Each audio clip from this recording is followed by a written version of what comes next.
That was the first question I asked when I was a little boy and my mother first told me about Satan.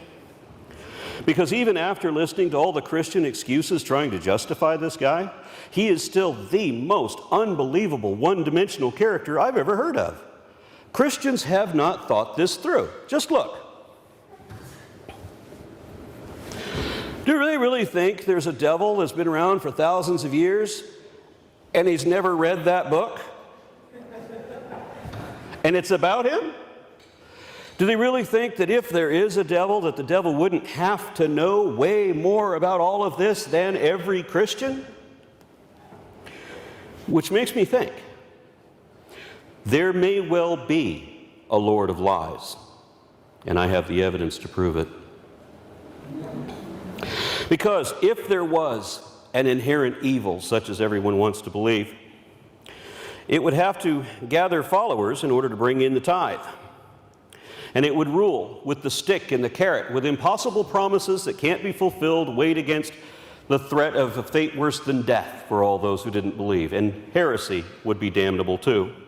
If there was a church of evil, it would be judgmental and prohibitive, inhibiting the natural drives of all its now dysfunctional devotees, and would be manned by prejudiced and paranoid reactionaries perpetually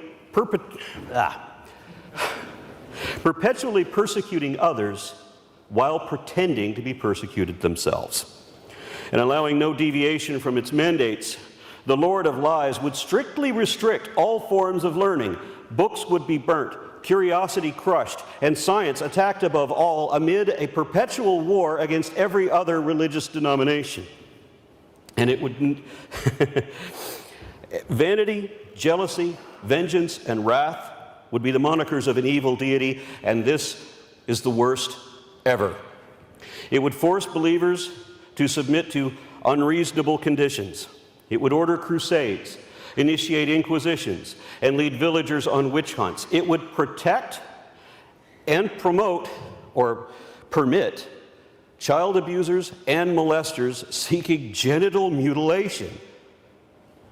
And it would manipulate the masses only to oppress them. Each of the atrocities ordered by God in the Bible is more demonic than divine. Don't give in to the lesser of two evils. Reject both.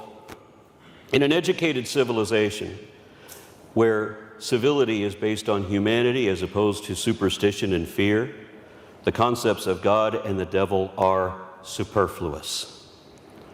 You all know who this girl is? Look at this child. Is this the face of a demon, or is this the look of a skeptic who's not buying your bullshit? The problem is, it's the same glare either way, and that's why we're lumped in together.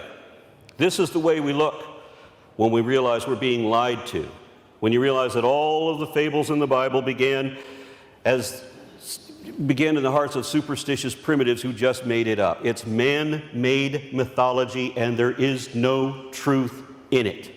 There's no heaven, no hell, no Eden either, and there is no devil.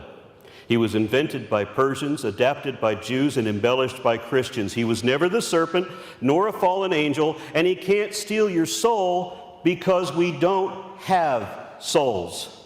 Exorcism isn't real because demons aren't real, because magic isn't real. We are not cursed. We are not fallen. We have arisen, and we don't need salvation because God literally doesn't give a damn what happens after you die, because then neither of you exist. There is no goddamn devil because there is no God. Damn!